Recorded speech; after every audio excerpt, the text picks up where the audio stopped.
Akkam jirtu nagaa keessanii bakka jirtan hundatti nageenya keenya kan jaalalaa fi gammachuu isinaa qaqqabu jechaa har'a barnoota argannoo akka addunyaatti hojjetamanii gadhiifaman isiniif dhiyeessuu yaala. Asumaan dura gara barnoota keenyaatti osoo hin darbiin dura karaa toora garee tuubii jedhu kan isiniif dhiyaatudha. Garee tuubii subscribe, share, like fi commentii yaada qabdan irraa nuun ga'a. Haa ta'u malee har'a kan nuti irratti hojjennu kana beektuu laata kan jedhudha mata dureen keenya. Kana beektu jechuun argannoo addunyaan hojjettu kana. Addunyaan kun hanishiin irra jirtu argannoo ishiin hojjette keessaa namni yeroo jalqabaaf aampoolii yookiin baalbii argate Toomaas Edison jedhama. Namni yeroo jalqabaaf Pilitoos argate Jaappi Hatsan jedhama. Namni yeroo jalqabaaf kompiitara nuti guyyaa har'aa itti fayyadamnu kan argate Charles Babbage jedhama. Namni yeroo jalqabaatiif Niimoor argate Fujoo Meesoo jedhama. Haa ta'u malee ammas akkuma tuffetti jira. Namni yeroo jalqabaaf siimkaardii argatan siimkaardii maqaan isaa Sheikh of Dava fi Devert jedhamu. Namni sooressi addunyaa keenyaa Jeff Bezos jedhama. Namtichi maayikirooskooppii argate Paul Allen jedhama. Namni yeroo duraaf kilinik termoomeetira argate Gabriel Daniels Ferrer jedhama. Yeroo jalqabaaf teleskooppii argate Galileo jedhama. Haa ta'u malee gara baay'inaatti dabarra. Namni yeroo jalqabaaf insuliin argate Sir Frederick Grant Banting jedhama. Barri isaas akka faranjiitti bara 1921 ture. Hayyuu yeroo jalqabaaf konkolaataa kalaquun addunyaaf gumaache Carl Benz jedhama. Hayyuun yeroo jalqabaaf jenereetara addunyaaf gumaache Mikael Faraday.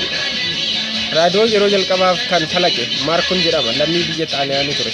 Abbaa keemistirii ammayyaa jedhamuun kan beekamu John Altonidha. Beekaan addunyaa keenyaa baalbii ampoolii fi yaalaqaan garaa 1500 kan argate Toomaas Edison barnoota daree kutaa 4 darbee hin beeku. Dhugaadha kun soba miti, teknooloojiin baay'ee nama barbaachisa. Abbaa baayoloojii jedhamuun kan beekamu Aristootele. Namni jalqabaa moobaayila kalaqe Alexander jedhama. Alexander kunis Graham Bell jedhama. Haadha isaatii fi warra isaa bilbilee hin beeku. Sababni isaas gurri isaa lamaan dhaga'uu hin danda'u waan ta'eefidha. Barack Obamaan pirezidaantii Ameerikaa jalqabaaf lammii biyya biraa ta'ee bulchudha. Kun waan baay'ee gaaffii namatti ta'udha.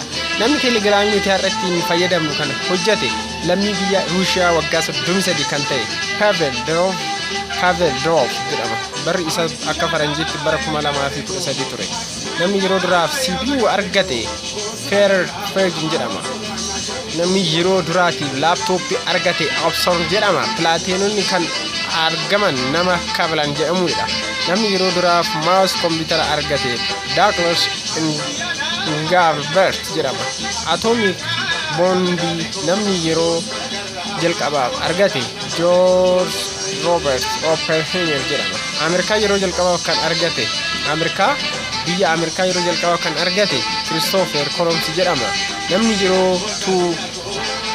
Namni yuutuubii argate Jeff Kerr jedhama. Namni yeroo duraa helikoptarii argate Igor Shkor jedhama. Namni yeroo jalqabaaf imeelii argate Roy Tomlinson jedhama. Ammas akkuma ittiin darbaa jirru akkuma itti darbinu gara isa lammaffaatti darbina. Mootummaan Chaayinaa inni jalqabaa Song Chin-kel jedhama. Sombi keenya guyyaatti qilleensa liitira miliyoona 2 fudhata. Seeniin dhiiga diimaa giddu galeessaan guyyoota 120 jiraata. Haa ta'u malee guyyaa barnoota keenya har'aa asumarraan goolabeen jira. Osoon goolabiniin dura yoo isinitti tole yaada karaa keessaan akka naaf himtan koomentii jala naa godhaa. Kuni sagantaa kana beektuu laata har'aaf kanarratti goolaba. Asumaan karaa toora yuutuubii garee kootuuf kan jedhu akka like, share fi subscribe naaf gootan view akka naaf laaltan kabajaan isin gaafadha. Horaa bulaa deebanaa.